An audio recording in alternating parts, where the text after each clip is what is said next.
नमस्कार, मी सुबोध मेघशाने. आज आपल्याला अशीच एक रेसिपी बनते, त्याचं नाव आहे अळूचं फतफद. त्यासाठी लागणारे साहित्य पाहूया. हे अळूची पानं घेतली आहेत, 10-15 पानं घेतली, ते बारीक कापून घेतलेले आहे. आता अळू आणि तेरा याच्यात दोन प्रकार आहेत. अळू असतं ते हे असं काळं असतं आणि तेरा असतं ते व्हाईट असतं. तेराला जरा खूप खाज असते. आपण हे अळू घेतलंय, थोडीशी हळद घेणार आहे, वाटाणे आणि शेंगदाणे हे भिजवून घेतलेले आहे, मीठ घेणार आहे, 4 मिरच्या कापून घेतलेल्या आहेत, 4-5 कोकम घेतलेली आहेत, कोथिंबीर घेतलेली आहे, थोडंसं गुळ घेतलेला आहे, खोबरं घेतलेलं आहे, कांदा घेतलेला आहे, लसूण घेतलेली आहे आणि दालचिनीचं एक पान घेतलेलं आहे. सर्वप्रथम आपण हे अळू कुकर साहाय्याने उकळून घेऊया. सर्वप्रथम मी हे सगळं टाकलेलं आहे, अळूचे पानं बारीक करून टाकलेली आहे. यामध्ये मी वाटाणे पण टाकले आणि उकळून घेणार आहे. वाटाणे आणि शेंगदाणे काल भिजवून ठेवलेले होते, ते यामध्ये टाकले का आपल्याला टेस्ट मस्त येते. यामध्ये आपण थोडंसं पाणी टाकूया आणि उकळून घेऊया. कुकरच्या आपण 5-6 शिट्या लावून घ्यायच्या आहेत. या ठिकाणी अळू आपण उकडून घेतलेला आहे, 6 शिट्या मारून घेतलेल्या आहेत. हे थोडंसं अळू मी काढणार आहे आणि वाटप करून घेणार आहे. या ठिकाणी मी थोडंसं अळू काढलेलं आहे, ते आता मी वाटप लावून घेत आहे. सर्वप्रथम फोडणी देणार आहोत. फोडणीसाठी थोडंसं आपण तेल टाकूया.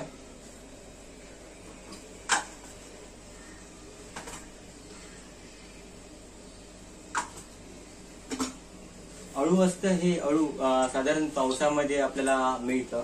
कोकणामध्ये गेला तर अळू मोठ्या प्रमाणात मिळतं, त्यामुळे तिकडे अळू खूप प्रसिद्ध आहे. गावची लोक अळूचं फतफद करत असतात. तर तीच एक मेजवानी आज तुमच्यासाठी घेऊन येतोय. आवडली तर नक्कीच लाईक करा, तुमच्या मित्रपरिवारांना शेअर करा. तेल आपलं गरम झालेलं आहे. लसणाच्या 5-6 पाकळ्या मी बारीक करून घेतलेल्या आहेत. ते आता लसणाच्या पाकळ्या मी आता तेलामध्ये टाकतो.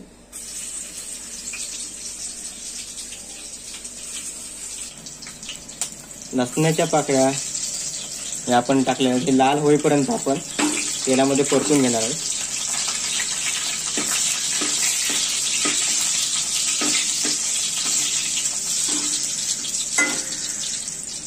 आपण पाहू शकता त्या लसणाच्या पाकळ्यांचा कलर चेंज झालेला आहे.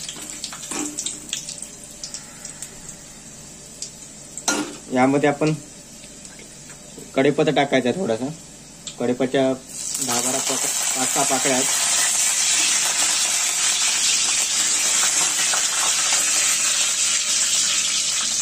हे तेलामध्ये परतून घेणार आहेत.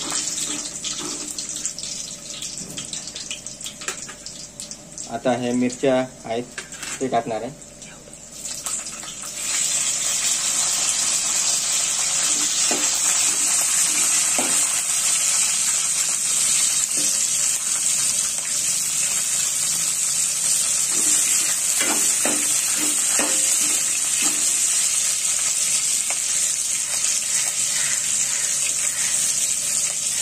दालचिनीचं पान आहे ते टाकणार आहे.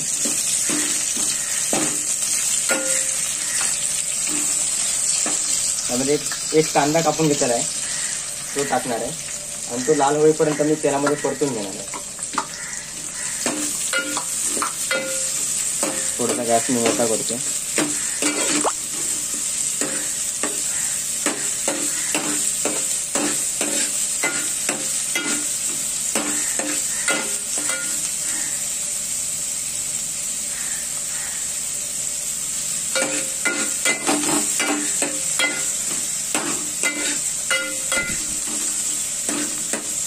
मस्तपैकी तेलामध्ये परतून घेणार आहे. थोडंसं लाल होण्याची वाट पाहू. कांदा लाल झाल्यानंतर मी अळू टाकणार आहे.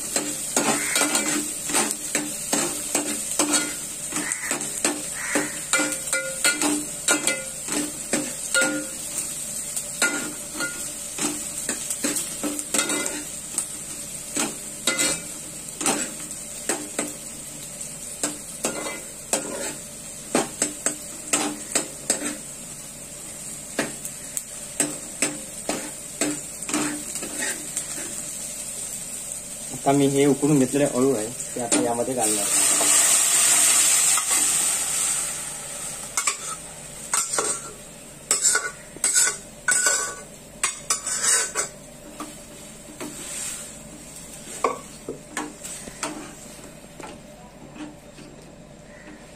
आता आपण हे थोडंसं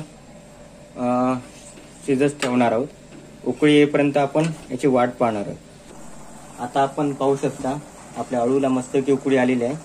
यामध्ये मी आता याआधी आपण वाटप करून घेतले ते वाटप आता यामध्ये टाकणार आहे.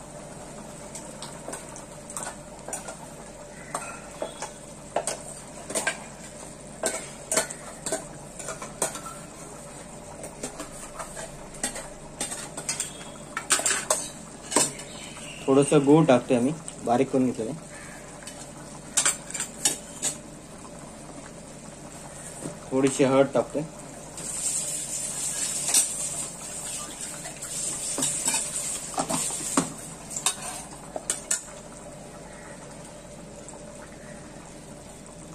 हे आता मिक्स करून घेतोय.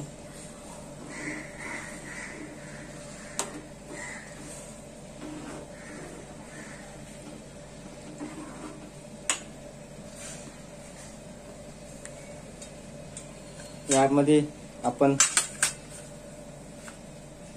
4-5 कोकम घेतलेले आहेत, ते कोकम यामध्ये टाकणार आहे.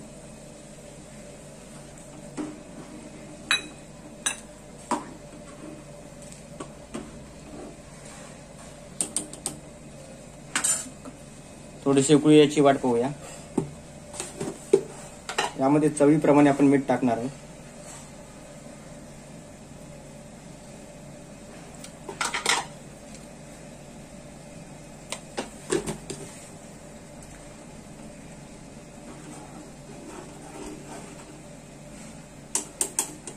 आता आपण याची थोडीशी उकळी याची वाट पाहूया.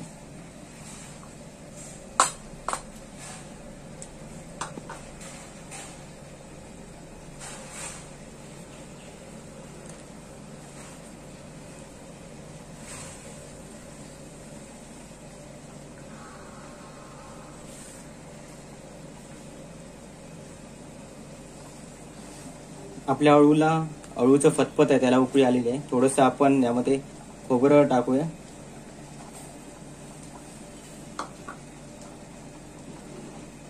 आपण पाहू शकता आपली ही रेसिपी अळूचं फतफत हे करून पूर्ण झालेलं आहे. आपण मुंबईमध्ये पाहत असता तर अळूचं फतफत अळू आपल्याला कमी भेटतं, पण गाव कोकणात जर गेला तर अळू हे भरपूर प्रमाणात भेटतं. याची खास सांगायचं झालं तर अळूसाठी आपण खतं किंवा बियाणे कुठले वापरत नाही. हे आपणच असं रुजवून येतं कोकणामध्ये. इतर भाज्या असतात त्यांना कसं आपण खते घालतो, त्यामुळे त्याच्यावर आजारपण होऊ शकतात. पण अळूचं फतफत याच्यापासून काहीच आपल्याला आजारपणाचा धोका नाहीये. त्यामुळे नक्कीच एकदा अळूचं फतफत तुम्ही घरी एकदा करा. ही जर अळूची रेसिपी तुम्हाला अळूचं फतफतची रेसिपी आवडली असेल तर नक्कीच लाईक करा, कमेंट करा आणि मित्रपरांनी शेअर करा. या ठिकाणी आपण पाहू शकता माझं अळूचं फतफत आहे ते करून पूर्ण झालेलं आहे. ही जर व्हिडिओ तुम्हाला आवडली असेल तर नक्कीच लाईक करा, चॅनलला सबस्क्राईब करा आणि मित्रपरांनी शेअर करा. धन्यवाद.